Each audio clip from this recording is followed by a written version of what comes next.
Like, I don't know how many years that I've got on this earth, but I want to experience as much as I can and make as much positive impact in the lives of the people that I meet while I'm here. Welcome to the Tales to Inspire podcast. Before we get started on this episode, I would like to invite you to our community so that you can hear more stories to inspire change within your life and positive change within the systems in which we live. All I want you to do is to click on the subscribe button. Your comments mean the world to us with anything that's resonated with you, and I absolutely love your support. I can't wait to go on this journey alongside you. Thank you so much for subscribing. Let's get into today's episode. Today we go into a deep dive with Mel Fielding. I'm Mel Fielding, and this is my Tale to Inspire.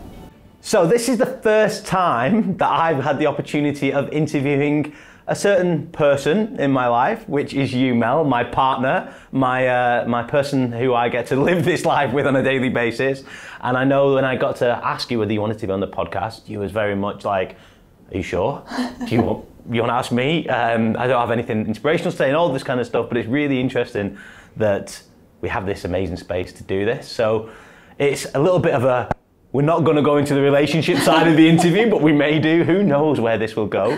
But it's going to be so much fun. So for our people who are listening or watching this episode, would you like to introduce yourself? Who are you? What's your name? Where you're from? And then, then we'll go from there. Yeah, sure. Thank you, Krish. So I am Mel Fielding. I am Bolton born and bred, same as Krish. And yeah, this is my Tale to Inspire. Amazing. So Mel, tell us a little bit about, let's start at the very beginning and work our way up. So like, what's your family background like? You said you were born in Bolton. What was it like being a child in your shoes?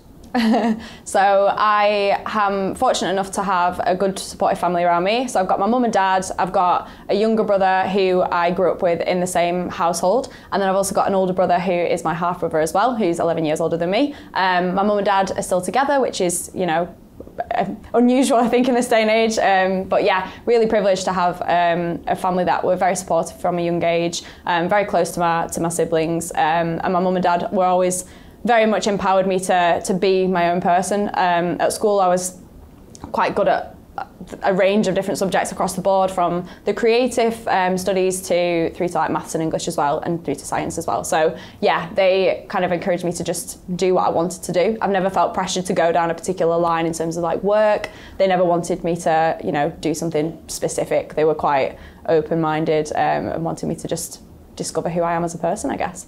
So as a child, were you a dreamer? Did you have any dreams and like what you wanted to do and like that kind of thing? Yeah, I think my childhood is similar to now in that I just wanted to try a bit of everything really. I remember wanting to be a spy. I remember wanting to be an actor and a singer, and I also remember wanting to be a vet. But yeah, lots of different types of careers came into mind when I was a kid. But there was no one standout for me. Like I said, I was quite good at a range of different subjects. I got kind of like A stars across the board at school, so I was quite fortunate to be that kid that was kind of like okay at everything.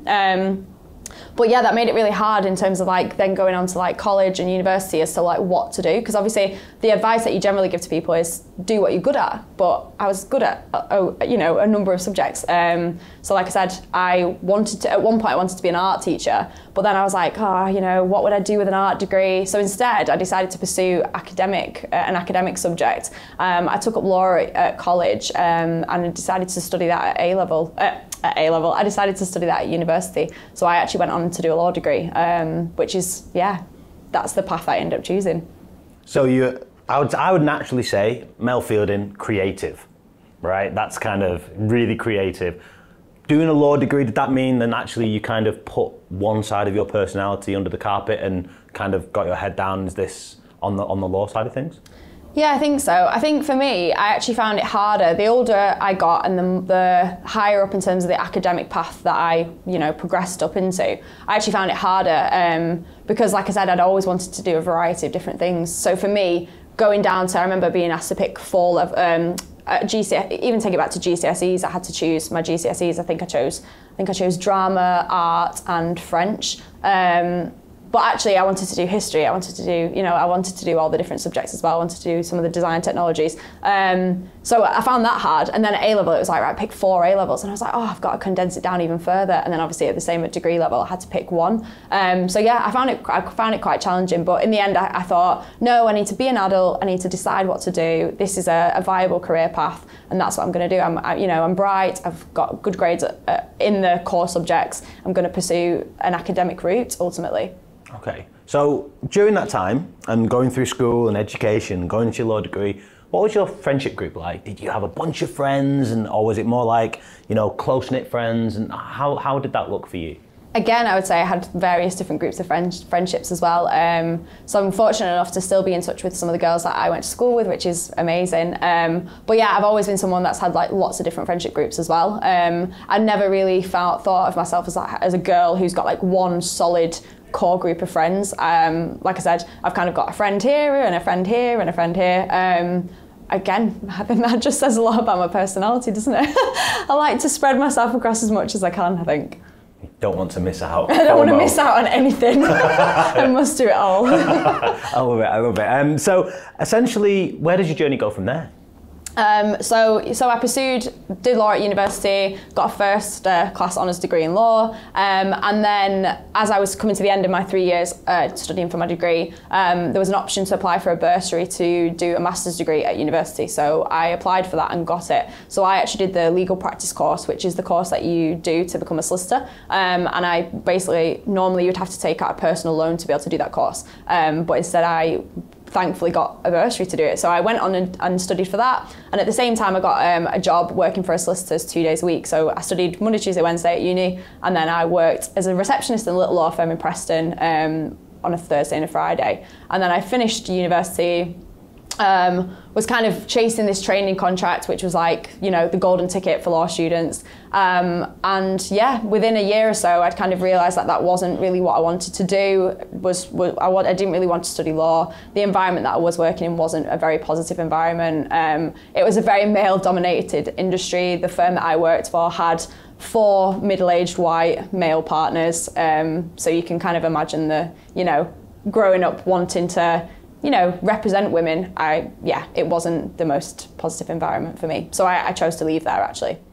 So what kind of realisation, when you had that realisation, you've just spent 4 years of your life working on this, like what's going through your mind? Are you thinking, what a waste, I wish I'd done something different? Or are you thinking, actually, let's see what's next? Yeah, at the time I remember thinking, I feel like I've kind of like wasted a lot of those years, studying for something that I'm now not working in. So I actually I left that job and went to visit one of my friends who was living in Australia at the time, and we travelled around Australia for a month or so together, which was amazing, and it gave me a bit of like headspace. And then I came back from that trip, and a recruiter contacted me about my previous corporate role, which was in financial consultancy. So it was in corporate insolvency.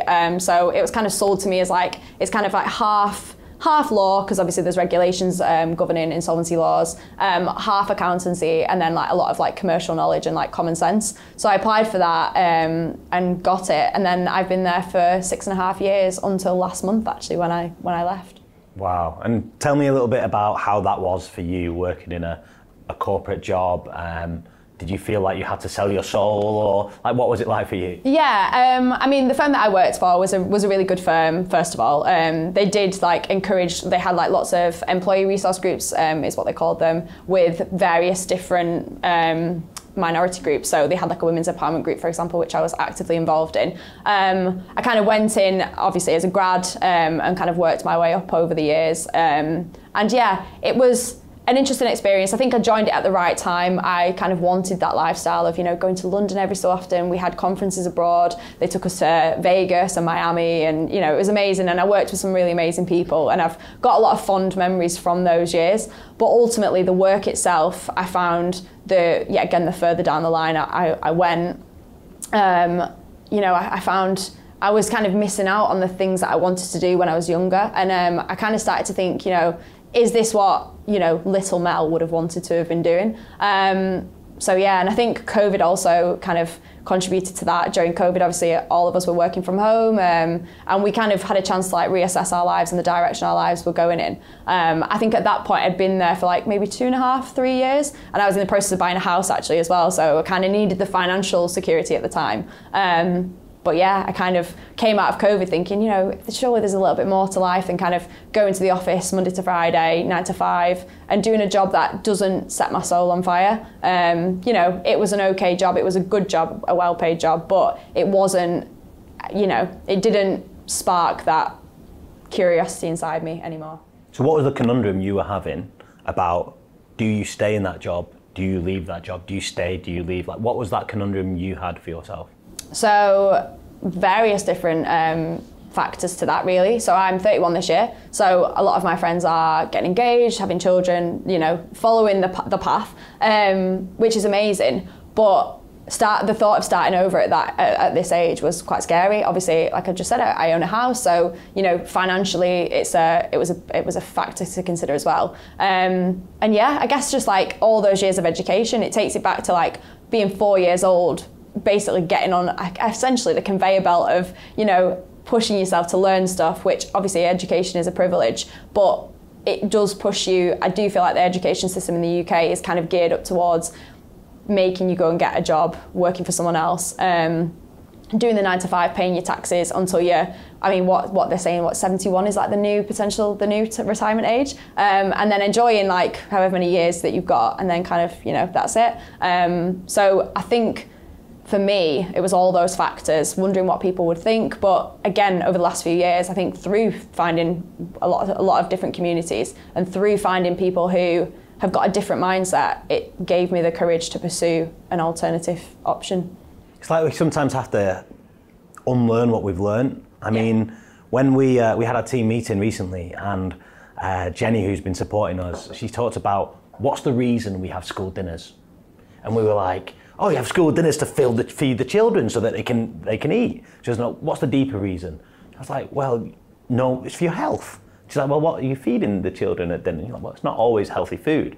And we got back to school dinners were put in place during the war, when they needed to be put in place when the males weren't there, because what are we breeding? We're breeding people to be ready for work. And to make sure that everyone's as healthy as possible to get the best education, they needed to be fed. And the one place they could be guaranteed of food was at school. And that, essentially, being fed and that school dinners is a representation of we are breeding individuals who go through this system to be fit for jobs. And I get it, but there's more to life than a job. And it's realizing that actually, if you feel like you don't fit in at work, that's okay. Because there's so many different jobs out there, and there's so many different things. You don't even have to. Are we born to have a job? You know, we're born to live life and to be happy. Yeah, you know? Definitely. And it's this conundrum that you question your reason for living because of it. And I think the thing that I've always struggled with as well is that when people introduce themselves, they say, oh, what's your name? Like, what do you do? Like, that is literally the first thing that someone says when they meet you. And for years, because I felt like I wasn't necessarily in a job that, I guess, summarised who I am as a person, like all the various aspects of my personality weren't summarised by my one job title, which was actually it was an American firm, so my job title was actually vice president, which makes no sense to anyone, even in my job, to be honest. So yeah, I feel like that for me was one of the hardest things. And kind of like you identify with what you do as a job, and it's also quite separate from your life as well. So people think, you know, or in the sense of like they are whatever they do for their career. But actually now I'm trying to view my life as like, this is my life. What I do to earn income isn't who I am necessarily. If I can earn obviously an income doing something I love, then that's amazing. But it isn't necessarily like mutually exclusive. And I think that's where society is a little bit, I think there's a room for improvement, shall we say. I agree completely. And I remember when we first met over 3 years ago, whenever it was, that we talked about jobs, and you was like, I'm a vice president, and you went, what do you do? And I was like, I run a podcast, and I was like, vice president to founder of a podcast. It was like, thanks, mate, just to clarify that. But we're not talking about the outdoors, Mel. Like, the outdoors is essentially, if someone thinks Mel Fielding, they think outdoors. well, depending on who you are, but essentially you've not talked about any of that. So when did your love for the outdoors begin, and how has that influenced your life? Yeah, so the outdoors is a huge part of my life, as well as obviously, like I said, being at school, wanting to do lots of different things. The outdoors has always been something that I've really enjoyed. So my mum and dad are really outdoorsy. They've taken me and my brother to the Lake District countless times, camping and hiking since we were like 2 years old. So yeah, it's been something that I've kind of grown. I've been quite fortunate to grow up with that environment. I was always out at the weekends. Like I'd say I was a tomboy. I was wearing like trackies at the weekends. All my friends were like doing whatever they were doing, and I was like climbing trees or learning to play football with my brother. Building dens in the garden and all that kind of, pretending to be a spy, you know, all that kind of stuff. So yeah, like, and then obviously extend it into my adult life. I still really enjoyed it. So when I was like a late teenager, early 20s, I would still really enjoy going up to the Lake District and going hiking. But again, none of my friends were really into it, and I thought it was quite weird for liking it. My grandma, my dad's mum, actually described me as an old soul when she was still alive, and I was only 7 at the time. So I think like I'd just kind of grown up thinking, oh, I've just got an old head on like young shoulders. Maybe when I get to an older age, then I'll start to feel a bit more settled, is kind of how I always thought about myself. But again, during COVID, I feel like there was nothing really else that we could go and do. We couldn't really go and travel, or we couldn't do the things that we wanted to do. So actually going for the daily walk for me was an absolute lifesaver. And then it's just increased since there. So now I spend a lot of my weekends going out and adventuring, camping. I've got a little van, which I've converted, or my dad has converted. And yeah, spending a lot of my time outdoors, basically. And then through that, started sharing more of my adventures through Instagram, which I kind of have been doing for years anyway. But then I found out that there's loads of other young people that like the outdoors, which is amazing. So through Instagram, I actually started to connect to some of them and started reaching out to some of them saying, would you like to go for a walk? I joined a few group hikes. And since then, I mean, I'm probably about 3 years on from that, when I first started, you know, reaching out to people online. And I mean, as a child, you're told to not meet up with strangers on the internet. But that's what I've been doing for the last few years, obviously in a safe way. And yeah, it's been amazing. I've met so many amazing people through it, and who continually inspire me to push myself more. What kind of things are you doing in the outdoors? So you talked about hiking. Is there any other things that you like to do in the outdoors? And do you have any favourite places that you like to go to? So look, I love hiking. I feel like hiking's my '1 love. Krish, you're not as much into hiking as I am, but we share a mutual love of adventure, which is great. I really like cold water dipping, shall we say. I'm not the strongest of swimmers, but I really like being in the cold water. So that started about 3 years ago that I've been doing that now. And again, it's something that if you told me 3 years or 4 years ago, you know, in December, in a few years' time, you're going to be getting into freezing cold lakes in England, I'd be thinking, no, I'm not going to be doing that. So it's amazing how, like, even though I've always been into the outdoors, it's kind of like opened up new avenues to try new hobbies. Love kayaking, paddleboarding, camping, and like I said, getting out in the van and just exploring new places, to be honest. And then in terms of like favourite places in the UK, I love the Lake District. I feel like the lakes has got a special feel for me. I think especially there's a lot of nostalgia there, because obviously I spent a lot of time there with my parents growing up. So for me, it'll always feel like home in a way. Yeah, I love Scotland. I mean, God, you know that my bucket list and my travel list is endless. I feel like I'm no sooner am I back from a trip that I'm planning the next one, which sadly you are subjected to. So yeah, lots of places. I mean, just to clarify and to tell everyone at home that we went to the Lofoten Islands for Mel's 30th, and 3 months later, Mel was like, just really desperate for a holiday. I feel like I've not been anywhere for so long. And I was like, Mel, just been on this amazing trip to the incredible Lofoten Islands. But it's just amazing because it goes so quickly. You're there, and then next thing, everything moves on and you're ready for the next one. Yeah. How do you go about ensuring that you're not chasing a feeling all the time, you know, in an unhealthy way? Yeah, so I think in my younger days, so when I was kind of like early 20s, I went through a period where I'd booked quite a lot of like city breaks, for example, because I wanted to tick off a new country. And I feel like that's like, you know, 30 before 30. It's a thing that a lot of people want to do, and they want to, you know, travel and see a lot of new places. And obviously I'm no different to that. But I think these days my perception on travel has changed slightly, or my thoughts on travel has changed, in the sense that now when I go to somewhere, I'd almost rather spend like a week exploring one specific area and like really explore it and get to know the people and get to do the things that I want to do in that part. And then come home and, know that I can always go back, or there's lots of other places to go. It's taken me a lot to learn that I'm never going to be able to do everything in this world and this lifetime that I would like to do, despite the FOMO and, wanting to do it all. I'm really trying to champion like slowing down a little bit these days, and being conscious of burnout. Like obviously driving up to Lake District every weekend is great, but it is tiring ultimately. So it's trying to balance the need to go and experience those things with also looking after your physical and mental health. And I also think as well, like putting micro adventures has been a big sort of reframe for me. I do a lot of sunrise walks now. I've been doing them for about 3 years. For me, like autumn, winter, you'll know Krish, but like I champion the fact that you can still get outdoors and still enjoy being outside in the darker months. Obviously, we've had a very grey, wet winter this year in the UK. But I'm constantly on the hunt for like a weather window to go out and go and do a sunrise walk. Now that might be an hour and a half out of my day, but it gives me the same endorphin hit that a full adventure weekend or even sometimes a week-long holiday gives me. I can sometimes ride on, shall we say, that high for days after doing something like that. So you've come across with the outdoors, we've had the corporate side, you've come to a crossroads in your life. You've kind of left the corporate side. What have you decided to do?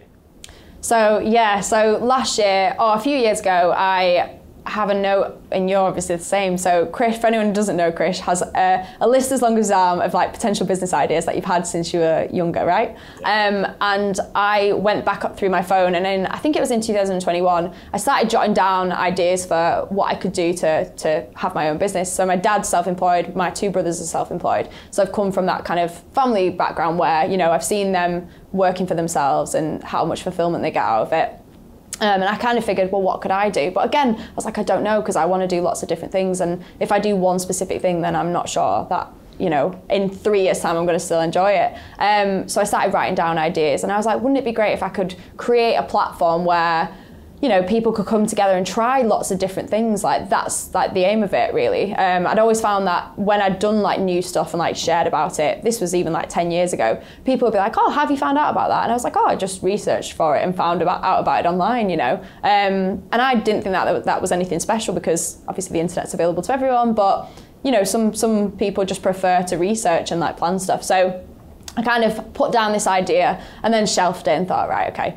And then last year, at the start of last year, I started thinking about it a lot more. So I actually reduced my hours in my corporate role I was working Tuesday, Wednesday, Thursday. So I reduced it down to 3 days a week, with the intention to basically set something up for myself, which is what I did. So in October of last year, I set up my small business, Make More Magic, which is the aim of it is to connect women in the outdoor space, and connect with nature, and also through creative workshops, bring women together to connect with each other and try new things. So that's what I've been doing. So that's what I'm now hopefully growing over the next year or two, and we're going to see how that goes. So that will involve a range of day events and weekend retreats as well, and each one are themed. So each one so far has been themed like the magic of whatever, whatever it might be. And then, through a mixture of outdoor activities and creative workshops as well, I'm connecting women together. So what kind of things, like give me an example, you talked about a day event or a weekend event, like what kind of things are they actually going to be doing on those events? Okay, so we're obviously we've spoke about women today. So last week it was International Women's Day. So on Saturday I held an event with the theme of the magic of women. So a group of us, 16 women came together. We all met in the Peak District. We did a group walk, and then we did a boob pot workshop, which Krish will know. He saw on our kitchen counter and wondered what on earth it was. But for anyone who doesn't know what it is, it's basically like a little clay pot. So we used air drying clay, and the women came together and did this boob pot workshop afterwards. And it was such a fun event. Like I had such a wonderful day. The women that came were amazing. And it was something different. I've never seen it personally. I've never seen a group walk and a boob pot workshop advertised together. So yeah, that's the theme ultimately, getting women together to try new things. And shows how much I know, because when Mel was about to post this one to the audience, I said, Mel, don't be too down on yourself if it doesn't sell. Like, don't be too down on yourself. Like, I didn't understand what a boob pot was, so I was like, don't be too. And it sold out so like quickly, and I was like, Mel, from now on, don't listen to me at all about anything business related. So it shows that actually, it's the perfect example that my mind is not the same as yours. You know, we have two different ways of thinking and two different ways of living, two different communities, and that's perfect. Hence why empowering women is so important, because they're different to men. Yeah. It's so, so important. So what have you found that's been happening whilst people have been coming to your events? So I've done 5 events now. So I've done 1 weekend event and 4-day events. And what I found is that the people that have come to some of the events who, you know, turned up at the very start have come back, which is amazing. I'm going to take that as positive feedback. And also that they have connected with like-minded people. I know a few of the girls that I've met through my events have then gone on to meet up separately and go for like walks. You know, they've messaged each other and like have met up separately. And that's kind of the whole point really, is to connect people with like-minded people. They've you know, said that they've tried things that they would never have tried before. For example, the boom pot. I also did a fire-themed event recently where I collaborated with another amazing businesswoman, Eva, on we did a bushcraft workshop, so a fire lighting session, and then we did a candle holder workshop, so the women then painted candle holders. But again, just getting women together to try new things, like they learned how to light fire with a ferro rod. Now, that might have been something that they'd never done before, but now they've got like an actual useful skill, especially if they like the outdoor space. That's so cool. So do you have a plan moving forwards with where you're at right now? And how much of a concrete plan is that, if you do? Yeah, so I've got a plan in the sense of I know I want to grow it, I know I want to do more events. I also want to do an online shop, so that will be coming at some point in the next few months. But I'm quite flexible. I think that's one thing life has taught me over the last sort of 5-6 years, is that, you know, none of us know what's going to happen. None of us could have envisaged COVID happening 4 years ago. So as much as I want to plan for, you know, the future, I'm kind of like flexible to seeing how it organically grows, because I kind of view it as the same to me. I don't know where I'm going to be as a person and what I'm going to get joy from in 5 years' time. So why should my small business be any different? You know, it will grow in the way that it will grow, and also in the demands of the community and the more people that come. Like, I'm sure if people say, "Oh, have you considered doing this?" and you know it fits the things that I want to do, then I would. I love it. I love it. So Mel, this is when we come to our quick fire rounds, okay? So we've done this with over 150 people, and essentially I'm going to start a sentence and you're going to finish it. Now remember, Mel, it's quick, okay? Now Mel has a habit of not being quick when it comes to things like this. So Mel, we're going to go for this. Let me think. So I'm going to start. Do you understand the rules? Yes. Okay, you don't have to explain what you've said, okay? So life is about? Purpose. Education should? Empower you to discover your true self. Great one, you've got me there. Women are? Amazing. True community? Is supporting one another. I love that. The future should? Be constantly evolving. If there was one rule, the Mel Fielding rule, what would that rule be and why? That everyone should make a boob pop once a year. I love that, it's so good. If you were going to give some advice to your 21-year-old self, what would that advice be and why? Don't worry about it, it will all work out. I love that. And my last question is, on this side of things, how much of where you're at right now is because of luck and how much of it is because of hard work? Can I give a slightly longer answer on this one? Yes, you can. So I think there's an element to luck in everything that we do. And I think to say that there isn't, you know, it denies privilege in itself, the fact that I live, you know, in a privileged country, for example. But obviously it's a combination of hard work as well. So I think there is an element of both of those things. In terms of the percentage split, I don't know. I can't really say, to be honest. I would say probably more hard work than luck, but there's definitely an element of luck as well. Yeah, I see your point that you've got to have the luck to be born to the parents, to be living where you're at, to get that opportunity to do the next thing. Okay, but then you've made the hard work to get to where you're at right now. Okay, I get that. So my final 2 questions, Mel Fielding, that I've asked every Tales to Inspire ambassador since November 2019. It's been a long journey. This is our 5th year. The final 2 questions are, Mel Fielding, can you tell me your definition of the word inspire? Oh, I should know this. I've been knowing you for several years, given you own a business called Tales to Inspire. You look so surprised. My definition of the word inspire, I think someone who is so authentically themselves that they empower someone else to be their authentic self. I love that. Really true to being who you are. Yeah. I love that. And my final question is, Mel Fielding, if you're going to live your most empowered life that you want to live, and you're in the hundreds, and you're looking back on your life, what is it that you want to have achieved during your lifetime, or your proudest moments? So this is probably going to come as no surprise, but to experience as much as I can while I'm here. Like, I don't know how many years I've got on this earth, but I want to experience as much as I can and make as much positive impact in the lives of the people that I meet while I'm here. Love it. Mel, thank you for being on the Tales to Inspire podcast. Thank you for having me. Thank you for watching today's episode. If you enjoyed today's episode, then please leave a comment in the comment section below, and we cannot wait to see you for our next episode.